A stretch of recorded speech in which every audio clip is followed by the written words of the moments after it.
नाजरीन आदाब। UP Urdu academy के ज़रिए पेश किए जाने वाले अपने प्रोग्राम आओ उर्दू सीखे में हम आप सबका तहे दिल से इस्तकबाल करते हैं, खैर मकदम करते हैं, स्वागत करते हैं। जैसा कि हमने पिछले एपिसोड में आपको ये सिखाया था कि किस तरह से हम छोटे छोटे जुमलों के ज़रिए से अपनी बात को बआसानी न सिर्फ ये कि कह सकते हैं बल्कि उसके ज़रिए हम लिखना भी सीख सकते हैं। तो उसके लिए ज़रूरी है कि हम पहले ये भी सीखें कि किस तरीक़े से हम हरफ़ों को मुख्तसर करके उन्हें जब जोड़ते हैं तो उनसे जो तरकीब बनती है वो एक लफ्ज़ की शक्ल इख्तियार करती है। ये तमाम चीज़ें आप पिछले एपिसोड में भी सुन चुके हैं, देख भी चुके हैं, और मुझसे पहले भी जिन लोगों ने आपको हुरूफ तहज्जी या अल्फ़ाबेट सिखाए हैं उन्होंने आपको बताया है कि उर्दू के हर्फ किस तरह लिखे जाते हैं, किस तरह उनको मुख्तसर किया जाता है। लेकिन अब क्योंकि हम लिखना सीख रहे हैं इसलिए मैं आपको एक बार उसको रिमाइंड भी कराती हूँ और आपको ये भी बताती हूँ कि किसी लफ्ज़ को हम कैसे मुख्तसर करके लिख सकते हैं और किस तरह से उसकी मुख्तसर सूरत जब दूसरे हर्फ में, यानी हर्फ को पहले हम मुख्तसर करके लिखते हैं और फिर जब उसकी मुख्तसर सूरत दूसरे हर्फ में मिलती है या जुड़ती है तो किस तरह से वो हर्फ मिलकर एक लफ्ज़ की शक्ल इख्तियार करते हैं। तो हमने आपको बताया था कि अलिफ अकेला रहता है, वो मुख्तसर नहीं होता। इसी तरह से दाल, डाल, जाल, रे, रे, जे, इस तरह के नौ हर्फ मैंने आपको बताए थे कि जो अपनी शक्ल रखते हैं, थोड़ा बहुत बदलते हैं, बाकी वो इसी तरह लिखे जाते हैं। अब सवाल ये था कि और दूसरे हर्फ पढ़ चुके हैं आप लोग कि जैसे बे है, अब बे की भी मुख्तलिफ सूरत है। हमने बे को अगर लिया है और बे को मिलाकर किसी लफ्ज़ को हम लिखने वाले हैं, तो बे अगर शुरू में आता है तो जैसे हम लिखेंगे बाजा, तो ये ऐसे हमने शोशा दिया इस तरह से। अगर कहीं चे के साथ आता है, अगर हम लिख रहे हैं बच, इस तरह से, और अगर रे की तरह से आता है तो उसकी शक्ल अलग होती है इस तरह से। तो ये जो पे अगर हम लिख रहे हैं या बे अगर लिख रहे हैं तो ये जो शक्लें हैं, अब उसके हम आपको लफ्ज़ बनाकर दिखाते हैं। पहले हम दो हरफी से ही स्टार्ट करेंगे। जैसे अगर हमने बे को लिया है तो हमने लिखा, पहले गौर कीजिएगा कि बे हमने लिया या हिंदी में हमने लिया ब, हमने लिखा बा आके डंडा बा, ये अलिफ उर्दू में हमने लिखा बे अलिफ जबर बा, तो एक शक्ल तो ये बनी बे अलिफ जबर बा। अच्छा, अगर हमने लिखा बच, ये बे को हमने चे में जोड़ा तो उसकी शक्ल कुछ इस तरह से होगी, बे और फिर उसमें पूरी चे, बच। अगर हमने बे को रे में जोड़ा तो फिर उसकी शक्ल होगी इस तरह से, बे और रे जबर बर। तो ये आपने जो तीन शक्लें देखी हैं, इसी तरह से बाकी हरफों की भी शक्लें बदलती हैं। वो अगर शुरू में आ रहा है इस तरह से, चे के साथ आ रहा है तो इस तरह से, अलिफ के साथ आएगा तो इस तरह से, रे के साथ आएगा तो इस तरह से, तो बे, पे, ते, टे से सबकी शक्लें इसी तरह से बदलती हैं। जैसे फिर इसके अलावा अगर हम रे, रे, जे इनसे कोई लफ्ज़ शुरू करते हैं या ये आखिर में आते हैं तो देखिए किस तरह से, मसलन अगर हम ते जो है, ते का इस्तेमाल करते हैं, ते। अब ते को हम पहले हमने लिखा तर, ता, रा, तर, तो ते को हमने इतना किया, ते, रे, जबर, तर। अब देखिए हम मिसाल देते हैं शोशे के ज़रिए से। हम जब किसी को मिलाते हैं तो उसके लिए हम जो ऐसे करते हैं, शोशा बनाते हैं, उसमें नुक्ते लगाते हैं। हमने ये आपको ते इसलिए बना के दिखाई जिससे आपको पहचान रहे। तो ते, रे, जबर, तर, और रे जो है वो इस तरह से लंबी खींची जाएगी। उसका सबब ये है कि अगर हम किसी भी हर्फ को जब मिलाकर लिखते हैं तो अगर हम पूरा पूरा लिखेंगे तो उसकी शक्ल बहुत ख़राब हो जाती है। जैसे अगर हम न्यू लिखें और उसके नीचे रे हम ऐसे लिख दें तो देखिए कुछ समझ में नहीं आएगा और शक्ल अजीब सी हो जाएगी। तो उर्दू में इसीलिए हम अपनी तहरीर को खूबसूरत बनाने के लिए भी और बात को सही ढंग से कहने के लिए भी कुछ उसूल है कि जिसके तहत हम लिखते हैं। तो अब जैसे देखिए हमने लिखा तर, फिर इस तरह लिखा बे का फिर एक और इस्तेमाल देखिए बड़, बे रे जबर बड़। बज जीम के साथ देखिए बे जीम जबर बज। फिर ते के साथ जीम को देखिए तज, ते जीम जबर तज, नुक्ते बदलते जाएंगे ते जीम जबर तज। इसी तरह से अगर हम जोए को लिखना है तो और जो ये पूरे आते हैं, तो ये जोए पूरे आते हैं हमेशा। तो अब देखिए हम लिख रहे हैं नजर। अब यहां हमने लिया नून प्लस जोए प्लस रे। हिंदी में भी देख लीजिए आप कि हिंदी जिससे कि आप पढ़ पाए कि हमने क्या लिखा है। नजर, तो नून को हमने ऐसे लिया शोशे के साथ, फिर जोए इसमें मिलाया, फिर रे खींच दी। हम रे की ये शक्ल नहीं लिखेंगे, थोड़ी सी शक्ल बदल जाती है। तो नून जबर ना, जोए रे जबर जर, नजर। यानी ये नजर वो है कि जो हमारी आंख से ताल्लुक रखती है। नजर जोए से आएगी, लेकिन नजरो नियाज जो लफ्ज है वो जोए से नहीं आएगा। ये आपके लिए सवाल है, सोचिएगा कि वो किस हर्फ से आएगा।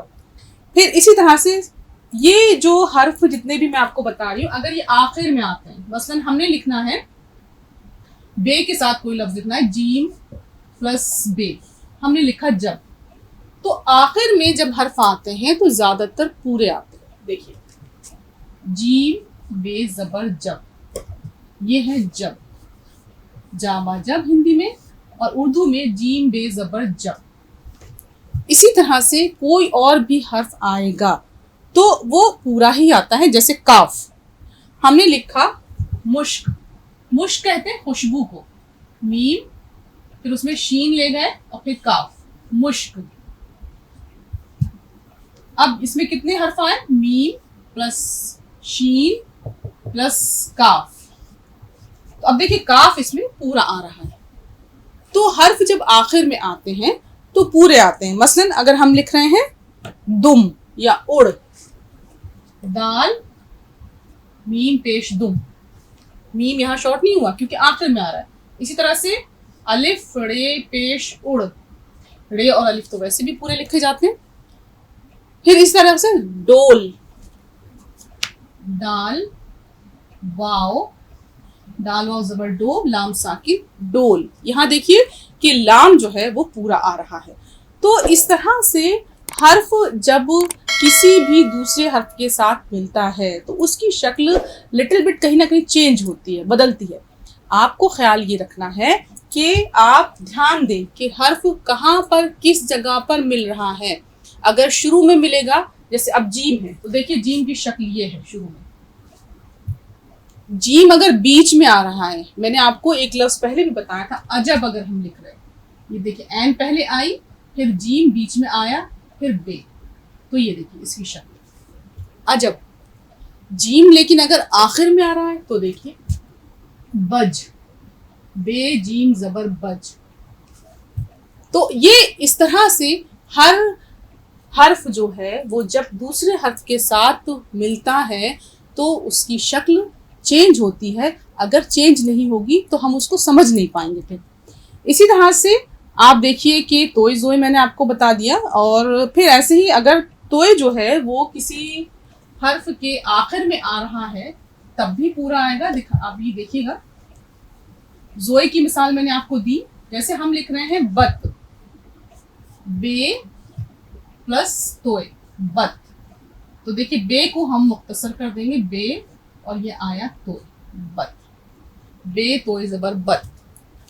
और इसी तरह से अगर हम लिख रहे हैं बत्तख, तो बत्तख में बे प्लस तोय प्लस थे। अब यहाँ मैंने आपको एक बार तशदीद भी बताई थी, या तो इसको अगर बतख पढ़िए या फिर बत्तख पढ़ेंगे तो फिर तशदीद लगाएंगे, वरना नहीं लगाएंगे।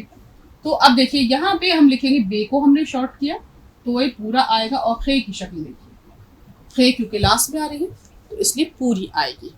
लेकिन अगर खे जो है वो किसी लफ्ज के शुरू में आई, मसलन हमने लिखा खाली, खे प्लस अलिफ प्लस लाम प्लस ये खाली, तो खाली में उसकी शक्ल कैसी होगी, यहाँ हम शॉर्ट करेंगे उसको, खे ऐसे शॉर्ट हुई, अलिफ उसमें गया ऊपर। अब देखिए लाम आखिर में आ रहा था तो हर जगह पूरा आ रहा था, लेकिन यहाँ पे देखिए उसकी शक्ल बदली, खाली, ये लाम है यहाँ पर इतना खाली, हिंदी में आप उसको पढ़ सकते हैं खाली। यहाँ पे हम बिंदी लगाएंगे क्योंकि आपको तलफ्फुज का भी ध्यान रखना है, खाली इसको मत पढ़िएगा, खाली अगर आपने पढ़ ली तो ये खाने में चला जाएगा, तो इसलिए हम इसको पढ़ेंगे खाली, यानी कोई चीज एम्प्टी है, खाली है, इस तरह से इसको पढ़ेंगे। तो ये जो शक्लें हैं देखिए, ये आपको इसकी प्रैक्टिस लगातार आपको करनी पड़ेगी, तब आप इसको याद कर पाएंगे। लेकिन जिन लोगों को मेहनत करना आता है वो कभी भी इस चीज़ से घबराते नहीं हैं। गौर से सुनिए, उस पर गौर कीजिए और फिर उसकी प्रैक्टिस कीजिए। हो सके तो कोई किताब ऐसी भी खरीद लीजिए कि जिसमें कुछ मिसालें आपको मिल जाएं।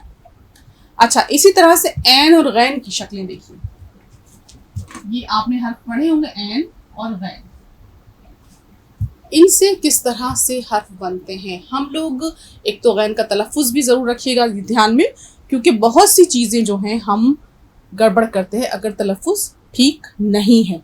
जैसे अब ऐन से लफ्ज़ आता है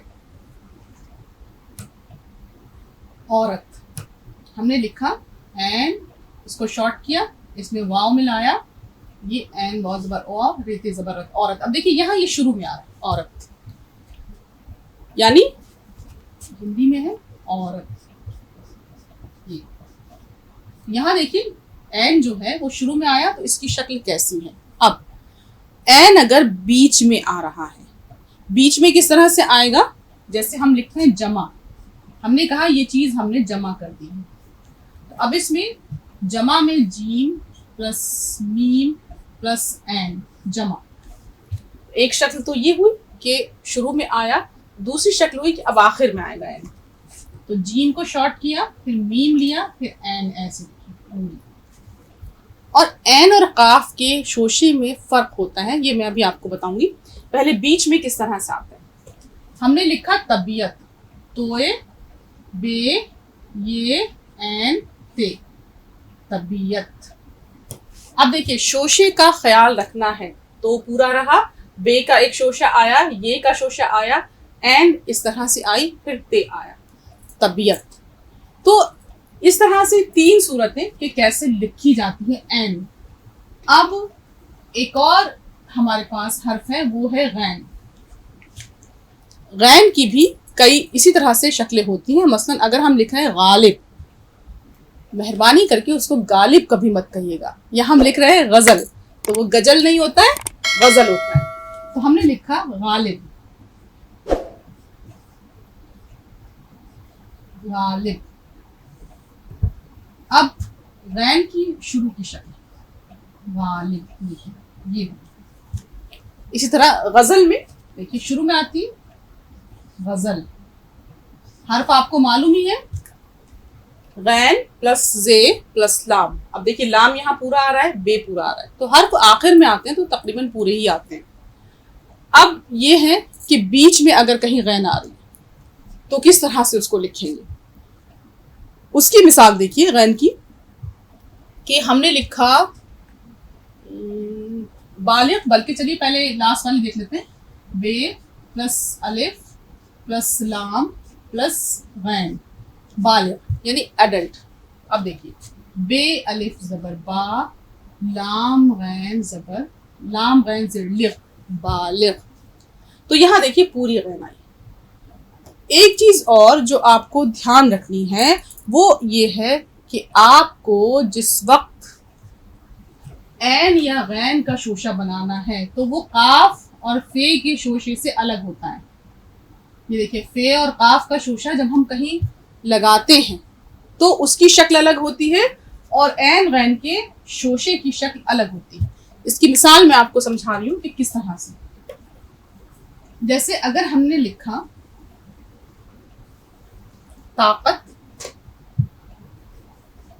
मिसाल आई ताकत, ये आया लफ्ज काफ से। अच्छा, इसी तरह से हमने एक लफ्ज और बनाया फुर्सत। फुर्सत, ये लफ्ज आया फे से, फ, ये फे। अब जब हम इन लफ्जों को उर्दू में लिखेंगे तो देखिए, फे को किस तरह से हमने मुख्तसर किया। फे, फुर्सत, स्वाद ते, फेरे पेशफुर, स्वाद ते जबर सत, फुर्सत। तो ये जो गोल शोशा है ये फे का है, इस पे हमने नुक्ता लगा दिया तो हमें ये समझ में आता है कि एक नुक्ता लगा है इसलिए ये फे है। अब अगर हमने लिखा ताकत तो उसके लिए हम फिर लाएंगे तो अलिफ ज़बर ता, काफ ते ज़बर कत। तो ये जो हमने दो नुक्ते लगा दिए गोल शोशे पर तो वो काफ बन गया। तो देखिए ये शोशा जो है फे और काफ का ये गोल होता है पेश की तरह से। और अगर हम गैन लिख रहे हैं, हमने अभी आपको दिखाया था बालिग हमने लिखा, बे अलिफ ज़बर बा, लाम, इसका शोशा इस तरह बना। देखिए ये फर्क होता है बालिग। इसी तरह से तबीयत में हमने लिखा था तबीयत, ये देखिए, ये इस पे ध्यान दीजिएगा। ये जो शोशा है इसकी शक्ल ये गोल नहीं है, इसकी शक्ल थोड़ी सी अलग है इस गोल वाले शोशे से। उसी से हम ये पहचान करते हैं कि क्या चीज़ है, ये ऐन है, गैन है या फे है। क्योंकि देखिए गैन में भी एक ही नुक्ता लगता है, फे में भी एक ही नुक्ता लगता है। तो अगर आपको ये फ़र्क नहीं मालूम है तो आप फे और गैन की शक्ल अगर आपने एक जैसी बना दी तो आपको पढ़ने में दुश्वारी होगी। और जब पढ़ने में दुश्वारी होगी तो आपकी तहरीर का हाल वही होगा कि आप अपना ख़त खुद पढ़ सकेंगे, यानी अपनी लिखी हुई चीज़ खुद ही पढ़ पाएंगे। फिर कोई दूसरा उसको पढ़ेगा तो उसके मानी बदल जाएंगे। अब देखिए, अब हम आते हैं कुछ हर्फ लिखते हैं कि जिनको आपको सीखना है। हम सह हरफी पे आ जाते हैं क्योंकि दो हरफी तो हम आपको काफ़ी समझा चुके हैं। जैसे हमने लिखा चमन, हिंदी में हमने लिखा चमन, चमन, चमन। अब उर्दू में उसको कैसे लिखेंगे देखिएगा। इसमें कौन कौन से हर्फ आए पहले तो हमें ये गौर करना है। चे प्लस मीम प्लस नून, 3 हर्फ आए।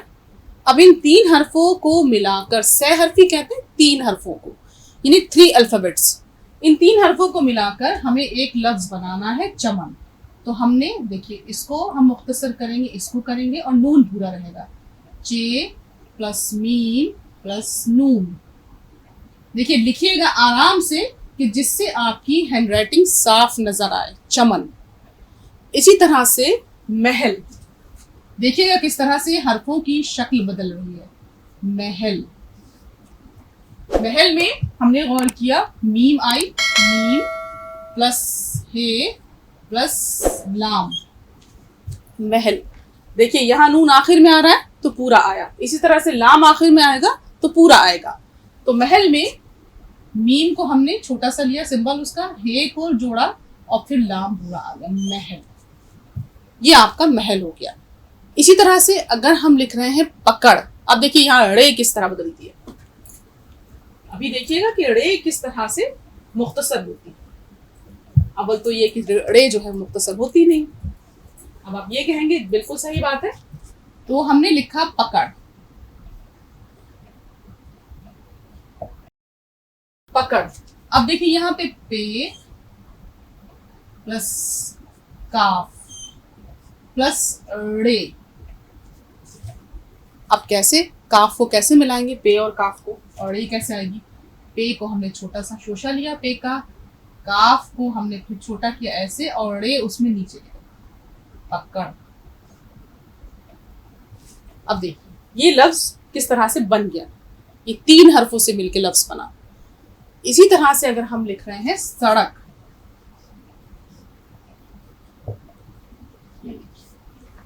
इसमें 3 हर्फ आए, सीन प्लस रे प्लस काफ, सड़क। फिर वही बात है कि अगर हम सीन को शुरू में लाएंगे तो उसको हम मुख्तसर करेंगे, सीन रे और ये काफ पूरा आ जाएगा ना, सीन जबर सा, रे काफ जबर रक, सड़क। इसी तरह से अगर हम लिखते हैं नकल, अब नकल तो सभी जानते हैं, कौन नहीं जानता है, नकल का तो मतलब समझते हैं ना। अब हमने लिखा ये, एक लफ्ज होता है नकलो हरकत और एक लफ्ज आप लोग सब जानते होंगे। तो बहरहाल इसमें कितने लफ्ज आए, हर्फ आए, सॉरी लफ्ज नहीं हर्फ, नून प्लस काफ प्लस लाम। अब ये हमने नून को लिया, काफ को लिया ऐसे गोल और लाम उसमें नकल, ये हो गया आपका नकल। अब उसके बाद देखिए गर्म, गर्म में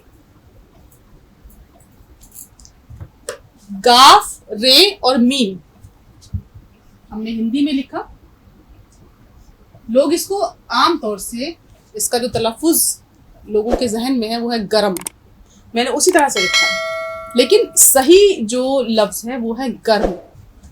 अब देखिए उसमें गाफ प्लस रे प्लस मीम।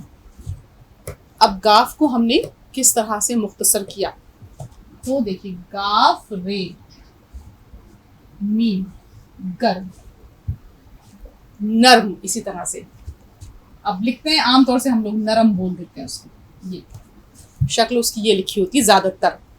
तो लेकिन अब क्योंकि कोई चीज़ अगर राइज है तो हम उसको उस तरह से अगर बोल भी रख रहे हैं तो वो फिर भी एक तरीके से कहते हैं ना कि ठीक है चलो, पर सही तलफ़ुज़ है नर्म। तो देखिए नून प्लस रे प्लस मीम, नर्म।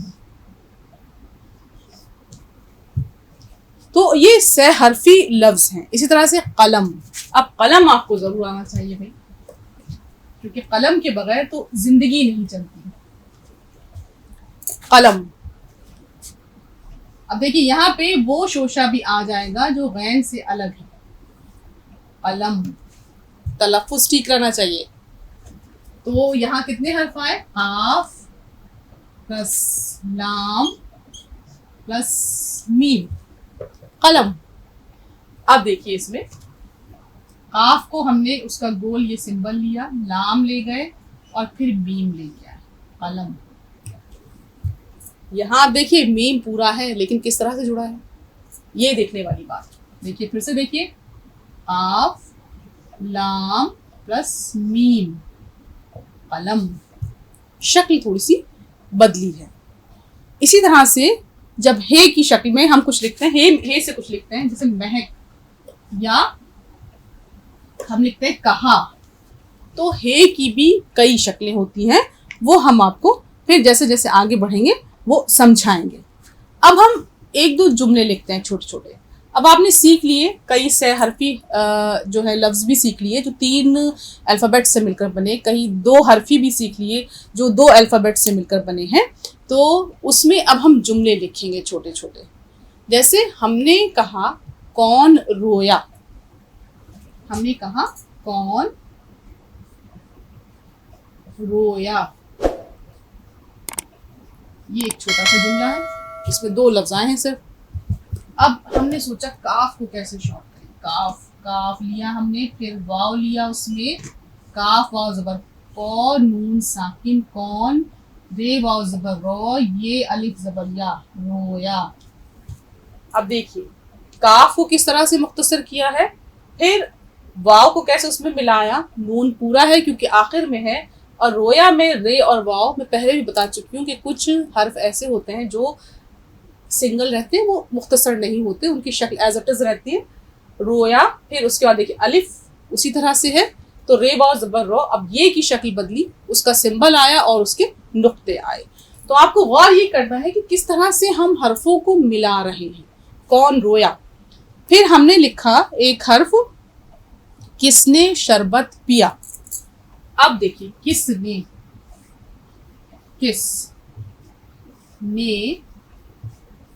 शरबत पिया। यहां 4 लफ्ज आए। पहला लफ्ज आया किस। अब देखिए किस में काफ और सीन, काफ को हमने मुख्तसर किया ऐसे, इसमें क्योंकि सीन आखिर में आ रहा है इसलिए पूरा आ जाएगा किस, काफ सीन से किस। ने, नून ये जबर ने, नून का शोशा लिया, यहाँ पे ये पूरी आ जाएगी किस ने। शरबत में शीन को हम मुख्तसर करेंगे, शीन को इतना लिया, रे को फिर नीचे ले गए, शर, बे का शोशा लिया और फिर ते लिया, शरबत।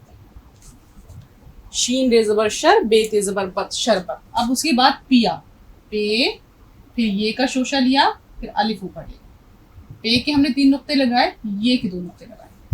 लिखते वक्त हमेशा एक बात ध्यान रखिए कि जब आप लिख रहे हैं तो शोशे इतने ही आने चाहिए जितने हर्फ हैं। अब यहाँ पे 2 हर्फ आए, पे और ये, तो हमने उन दोनों के शोशे बनाए और उनके नुक्ते लगाए। और नुक्तों का हमेशा ध्यान रखिए, अगर नुक्ता ऊपर नीचे हुआ या कम ज़्यादा हुआ तो उस लफ्ज़ के मानी बदल जाएंगे। जैसे खुदा अगर हम लिखें और नीचे जो है जीम का नुक्ता लगा दें तो वो लफ्ज़ जुदा हो जाएगा। इस तरह से बहुत से लफ्ज़ हैं। मसलन अगर हम जलील लिख रहे हैं और हमने उसको जीम से लिख दिया तो वो भी अलग हो जाएगा एक लफ्ज़। तो इस तरह से अगला एक और जुमला सीखिए। हमने एक जुमला लिखा, आज बहुत गर्म है। तो हमने लिखा आज बहुत